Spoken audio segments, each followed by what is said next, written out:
बोलिए सतगुरुदेव भगवान की जय। कृष्ण कन्हैया लाल की जय। राधे रानी की जय। गीता जयंती की सभी को लाख लाख बधाई हो आज। और हम आज अपने सद्गुरुदेव भगवान जी की कृपा से श्रीमद् भागवत महापुराण का 9वां स्कंद का रसपान कर रहे हैं। बड़े प्रेम से करेंगे। सबसे पहले अपने सतगुरुदेव भगवान जी के दादा गुरुदेव के चरणों में दंडवत प्रणाम करते हैं। कोटिन कोटि दंडवत प्रणाम करते हैं। राधे रानी और कृष्ण कन्हैया के चरणों में भी दंडवत प्रणाम करते हैं। आंखें बंद कर लीजिए। ध्यान प्रभु के चरणों में लगा रहे और हर श्वास श्वास में सुमिरन चलता रहे, क्योंकि सुमिरन से जुड़े रहेंगे तो प्रभु की प्रसन्नता हमें मिलती ही रहेगी। हरे रामा रामा रामा हरे हरे, हरे कृष्णा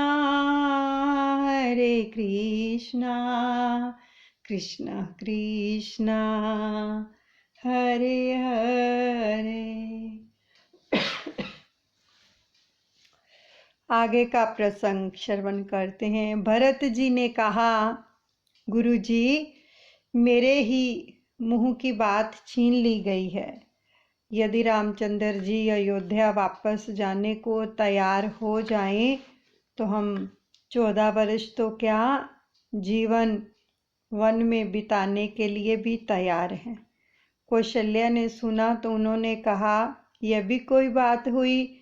मेरे लिए तो राम और भरत दोनों ही समान हैं। मैं किसी को गंवाने को तैयार नहीं हूँ। वशिष्ठ जी कहने लगे, लोग मुझे ब्रह्मनिष्ठ समझते हैं। आज भरत को देखकर मुझे लगता है कि वह मुझसे कई गुना श्रेष्ठ है। राम भरत के सुख का उपाय बताओ। राम ने कहा, भरत जो कहे मैं वह करने को तैयार हूँ। वह अपने मन में कोई संकोच ना रखे, कोई भी किसी प्रकार का भी संकोच ना रखे। मैं उसे अप्रसन्न नहीं करूँगा। भरत को लगा कि बड़े भैया ने उसके सभी पाप क्षमा कर दिए हैं, तो उन्होंने कभी मेरा दिल दुखाया नहीं है। भरत जी कहने लगे, मैं तो आपका सेवक हूँ, आपकी आज्ञा शिरोधार्य है। आपके राज्याभिषेक का सारा प्रबंध हम करके ही आए हैं। आपका ही राज तिलक किया जाए। अयोध्या वापस लौटकर आप सबको सनाथ कीजिए। राम लक्ष्मण सीता अयोध्या वापस लौटे और मैं शत्रुघ्न के साथ वनवास करूंगा, या लक्ष्मण के साथ शत्रुघ्न को भी अयोध्या भेजिए और मुझे सेवा लाभ दीजिए, अथवा हम तीनों भाई वन में रहें और आप सीता जी के साथ अयोध्या जाएं। तो राम जी ने कहा, 14 वर्ष तो अभी पूरे हो जाएंगे। उसी समय राजा जनक जी का दूत भी वहां आया। प्रातःकाल महाराजा जनक भी आ गए। उनका स्वागत किया गया। बहुत सी बातें भी हुई। अपनी पुत्री का तपस्विनी का वेश देखकर उनका हृदय भर आया। कौशल्या ने कहा, इसको समझाइए, वह वन में 14 वर्ष कैसे रह सकेगा और वह राम विरह सह नहीं पाएगा। भरत को संतोष मिले ऐसा कुछ कीजिए। तो जनक जी, वैसे तो ब्रह्म ज्ञानी हूँ कि फिर भी उसके प्रेम के आगे मेरी बुद्धि भी कुंठित हो गई है। मैं सीता जी को अपने साथ ले जाऊंगा। बेटी, तुमने तो दोनों कुलों का उद्धार किया, दोनों कुलों को पवित्र कर दिया। सीता जी ने कहा, मेरे पति का वनवास मेरा भी तो वनवास है पिताजी। मैं आपके साथ जा नहीं सकती। आप अधिक आग्रह ना करें। अब अंतिम मिलन हुआ। भरत आज्ञा मांग रहे हैं। रामचंद्र जी ने कहा, भरत, मैंने आज तक कभी तेरा मन नहीं दुखाया, किंतु आज की बात ही कुछ और है। हम दोनों को ही पिताजी की आज्ञा का पालन करना है। एक आज्ञा का पालन मुझे करना है और दूसरी का तुम्हें। भरत जी ने कहा, नाथ मैं अकेला कैसे जाऊंगा, मुझे कुछ अवलंबन दीजिए। भरत को रामचंद्र जी ने अपने स्मरण के स्वरूप में अपनी चरण पादुकाएं दी। भरत ने उन्हें अपने माथे से लगाया। बंधु प्रेम का आदर्श स्थापित करते हैं कि उसके लिए भरत सीताराम रटते हुए अयोध्या वापस लौटे। भगवान को चरण पादुका को सिंहासन पर उन्होंने भगवान की चरण पादुका को सिंहासन पर स्थापित कर दिया। भरत जी जो थे गोमुख यावक व्रत करते हैं। गाय को जो खिलाया जाए वह गोबर के साथ बाहर आने पर गोमूत्र के साथ उबाला जाता है। वैसे वे दिन में एक बार खाते थे। रामचंद्र जी की तपश्चर्या से भी भरत की तपश्चर्या अधिक श्रेष्ठ है। उनका ऐसा प्रेम तो प्रबल है कि जड़ पादुका भी मानो चेतन हो गई हैं। राम वियोगी का जीवन कैसा होना चाहिए, उसका आदर्श भरत ने जगत के समक्ष प्रस्तुत किया है। हम भी राम वियोगी ही हैं। भरत सा जीवन बन जाए तभी राम मिलते हैं। भरत का जीवन हमारे लिए अनुकरणीय है। भरत राम की पादुका से हर बात के लिए वो आज्ञा मांगते हैं। देखो यहाँ पे बहुत सुंदर प्रसंग आ रहा है कि जब प्रभु राम जी की चरण पादुका को सिंहासन पर विराजमान कर दिया तो उन्होंने उनको चरण पादुका नहीं समझी, साक्षात प्रभु ही समझा। और जब भी कोई कार्य करते वो उन्हीं से आज्ञा मांगते, हर बात करते। तो अब ये सोचो, हम सब के घरों के अंदर सुंदर सुंदर मंदिरों में प्रभु भगवान सतगुरु विराजमान हैं। क्या हम उनसे हर बात करते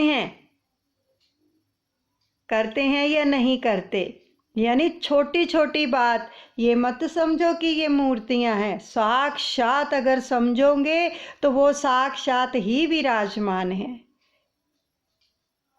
जैसे आप बाहर जा रहे हो, मार्केट जा रहे हो, बोल के जाते हो, अच्छा प्रभु मैं अभी आई, मैं अभी सब्जी लेने जा रही हूँ, अभी मैं कपड़े लेने जा रही हूँ, जो शॉपिंग करने जा रही हूँ, ठीक है मैं अभी आ जाऊँगी।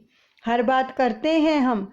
अगर हम ऐसा करना शुरू कर दें तो सच में आपको भान हो जाएगा कि वो साक्षात विराजमान और आगे से जवाब भी मिलेगा। कुछ भी बनाते हो, हम पति अपने पति से पूछते हैं आप क्या खाओगे, बच्चों से पूछते हैं आप क्या खाओगे। कभी भगवान जी से पूछा कि दादा गुरुदेव, कृष्ण कन्हैया, राधे रानी आज आप क्या भोग लगाओगे, मैं क्या बनाऊं? कभी हुआ ऐसा? स्नान कराते हैं जब, क्योंकि अब सर्दी आ गई है तो गर्म पानी से स्नान कराया जाता है, गर्मियों में ठंडे पानी से। तो कई बार जल थोड़ा गर्म भी हो जाता है तो हाथ लगा के देखा करो, ज़्यादा गर्म तो नहीं। और जब फिर प्रभु को स्नान कराते आपको गर्म तो नहीं लग रहा, ठीक है ना जल। ऐसे बातें करते हैं। ऐसे जब तक हमारी स्थिति नहीं होगी तो समझो कि हम उनको साक्षात नहीं समझ रहे हैं। साक्षात तभी मानेंगे जब हम भी उनसे हर एक बात करेंगे। बच्चों के लिए सामान लेके आते हैं, कभी दिखाया उनको? घर के बड़ों को दिखाते हैं, बच्चों को दिखाते हैं, उसके पिताजी को दिखाते हैं, देखो आज मैं इसके लिए ये लेके आई हूँ, ये लेके आई हूँ।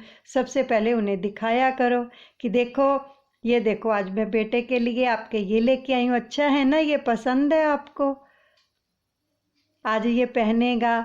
मतलब हर बात करो भगवान से उनको। आप वो देखो, हम नहीं उस घर के सदस्य, वो तो हमारे घर के मुखिया हैं। वो नहीं हमारे पास रहते, हम उनके पास रह रहे हैं।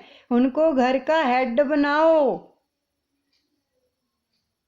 तो आनंद आएगा। हर बात किया करो। देखो भागवत जी में कितना कुछ मिल रहा है।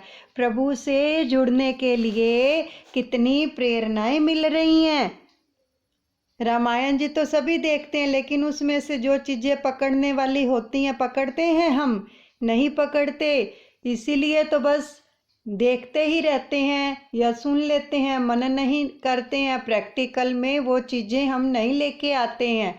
लेके आओ तो देखो कितनी कृपा मिलती है। आज के बाद सभी ऐसा ही करेंगे, ठीक है। अपने अपने घरों में, जिनके घर में भी श्री मंदिर में जो जो भी भगवान विराजमान है उनसे बातें किया करो। हर बात शेयर किया करो, हर बात। तो आप देखोगे कि कितनी कृपा बरसती है, आगे से जवाब भी मिलता है। और भरत ने कहा राम की पादुका से, भरत जी हर बात में आज्ञा मांगते हैं। तो किसी उलझन के समय में किसी जीव से परामर्श करना अच्छा है, किंतु भगवान के भगवान से परामर्श करना तो अति उत्तम है। जीव की राय शायद राग द्वेष से भरी हो और हो सकती है ना। सो ठाकुर जी से ही सलाह मशवरा करना अच्छा है। तुम्हें यदि कोई उलझन सता रही है तो ठाकुर जी का श्रृंगार, भोग और आरती करके शांति से हाथ जोड़कर इस महामंत्र का जाप करो। यह श्लोक महामंत्र है। इसका जप करते हुए भगवान के चरणों में सो जाओ। भगवान तुम्हें स्वप्न में मार्गदर्शन देंगे। रामचंद्र जी की शैया पर जो है, रामचंद्र जी शैया पर सोते थे और भरत जी धरती पर सोते हैं। रामचंद्र जी ने चित्रकूट का त्याग करने का निश्चय किया और वे अत्रि ऋषि के आश्रम में आए और अनसुईया ने सीता की बड़ी प्रशंसा की। वहां से वे सुतीक्षण के आश्रम में आए और यह प्रसंग दिव्य है। सुतीक्षण मुनि अगस्त्य के शिष्य थे और विद्याभ्यास की समाप्ति होने पर उन्हें गुरुजी से गुरु दक्षिणा मांगने की प्रार्थना की। अगस्त्य ऋषि ने कहा, कल्याण हो तेरा, कुछ पाने की आशा से मैंने विद्या दान किया हो, ऐसा नहीं है। यदि हो सके तो मुझे कभी रामचंद्र जी के दर्शन कराना। तो सुतीक्षण ने आज रामचंद्र जी के दर्शन किए। उन्होंने राम से कहा, चलिए मैं आपको मार्ग दिखाऊं। रामचंद्र जी ने लक्ष्मण से कहा, सुतीक्षण मार्ग दिखलाने के लिए नहीं, अपनी प्रतिज्ञा निभाने के लिए हमारे साथ हो लिया है। सुतीक्षण सभी को अगस्त्य के आश्रम में ले आए। ओंकार का भाव अर्थ है राम नाम में समाया हुआ है। सुतीक्षण ऋषि अगस्त्य मुनि से कहने लगे, गुरुजी प्रणाम, आज मैं आपको दर्शन कराने के लिए रामचंद्र से जी को लेके आया हूँ। तो ऋषि दौड़ते हुए आए और दर्शन करके कृतार्थ हो गए। वहाँ से सब चल निकले, गोदावरी नदी के किनारे पर आए। वहाँ पंचवटी में निवास करने हेतु आश्रम बनाया। और पंचवटी का क्या अर्थ है? पंचवटी का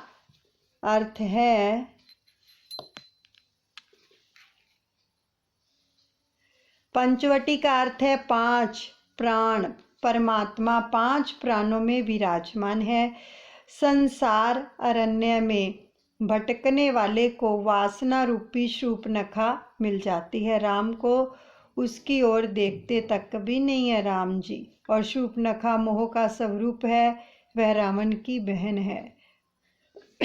बन ठन कर वह राम के पास आई और कहने लगी, मैं कुमारी हूँ, मेरा मन तुम्ही में खो गया है, मैं तुमसे विवाह करना चाहती हूँ।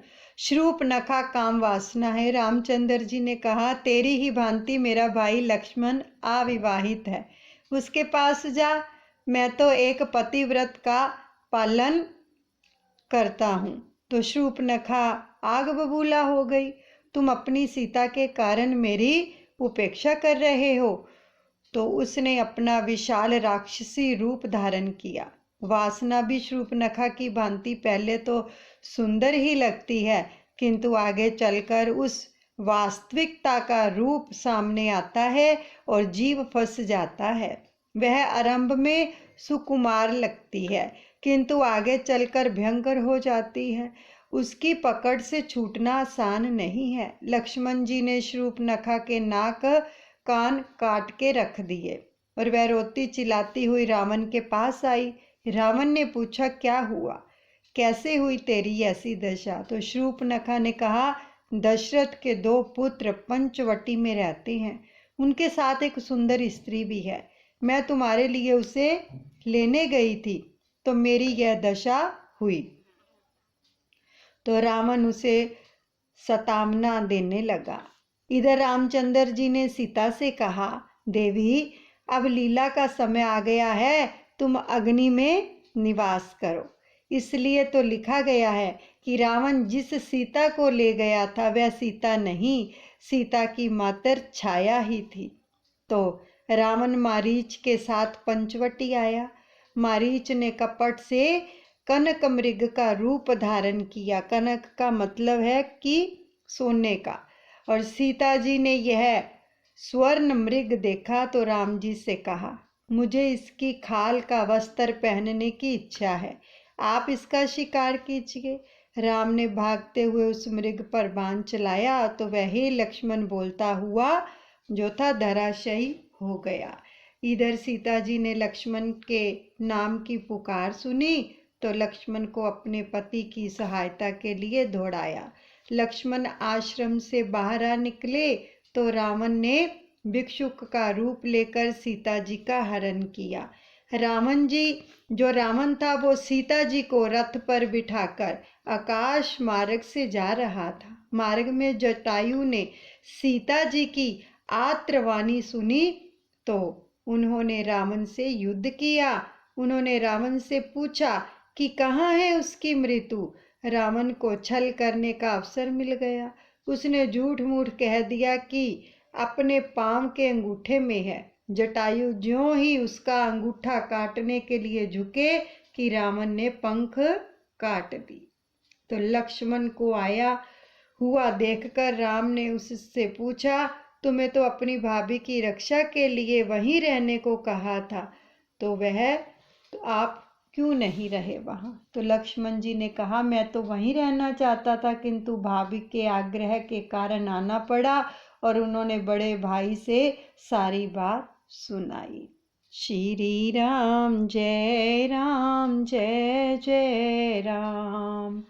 श्री राम जय जय राम। हे रघुनंदन तुम्हें प्रणाम। श्री राम जय जय राम। हरे रामा रामा रामा हरे हरे, हरे कृष्णा कृष्णा कृष्णा हरे हरे। यहीं पर हम नवम स्कंद को विश्राम देते हैं। बाकी का कल श्रवण करेंगे। सतगुरुदेव भगवान जी के चरणों में प्रणाम। सब उन्हीं के चरणों में अर्पण करते हैं। अनुचित क्षमा करें। बोलिए सतगुरुदेव भगवान की जय। कृष्ण कन्हैया लाल की जय। राधे रानी की जय। आज गीता जयंती है और गीता जयंती पर 108 बार ओम नमो भगवते वासुदेवाय का जाप होगा। सभी बड़े प्रेम से बैठकर ये जाप करेंगे। अपने अपने बच्चों को भी पास बैठाएं। मेरे सतगुरुदेव भगवान कृष्ण कन्हैया के श्री चरण कमलों में ये अरदास है, प्रार्थना है कि सबको अच्छा स्वास्थ्य प्रदान करें और सबके घरों में सुख, समृद्धि, भक्ति, आनंद की